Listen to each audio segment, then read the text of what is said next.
ada yang mengatakan wanita itu hebat, tentu saja semua kaum hawa akan setuju dengan pernyataan itu. Faktanya, banyak hal yang mampu dilakukan oleh wanita dengan tubuhnya sendiri.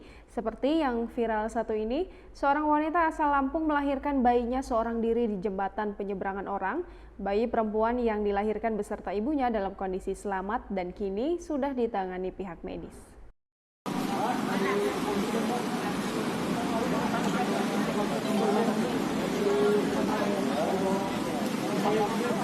Seorang wanita melahirkan di jembatan penyeberangan orang Jalan Raden Intan, Bandar Lampung, Rabu 13 Januari 2021. Video wanita tanpa identitas ini melahirkan viral di media sosial. Wanita dan anaknya sekarang telah ditangani petugas medis di rumah sakit. Keduanya dalam keadaan sehat. Berdasarkan informasi dari juru parkir di lokasi kejadian, peristiwa yang sempat menggegerkan warga sekitar itu terjadi pukul 8.00 waktu Indonesia Barat. Saat tribunlampung.co.id tiba di lokasi, Rabu sore nampak bercak darah yang diduga bekas persalinan masih tercecer di lantai JPO. Menurut juru parkir tersebut, ibu dan bayi yang terlahir di JPO dalam kondisi selamat.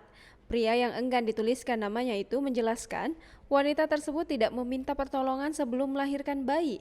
Tak lama kemudian, lanjut juru parkir tersebut, ibu dan bayinya dilarikan ke RSUD Adadi Cokro-Dipo untuk mendapatkan perawatan.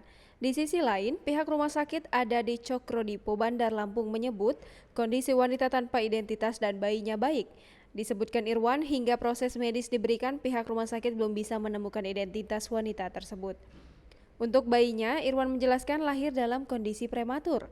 Dinas Sosial Bandar Lampung akan menindaklanjuti wanita tanpa identitas yang melahirkan bayi di JPU Raden Intan. Kepala Dinas Sosial Bandar Lampung, Tole Dailami menyebut, setelah dilakukan penanganan medis, pihaknya akan langsung membina wanita tersebut. Menurutnya, pembinaan dilakukan dengan rehabilitasi di panti sosial.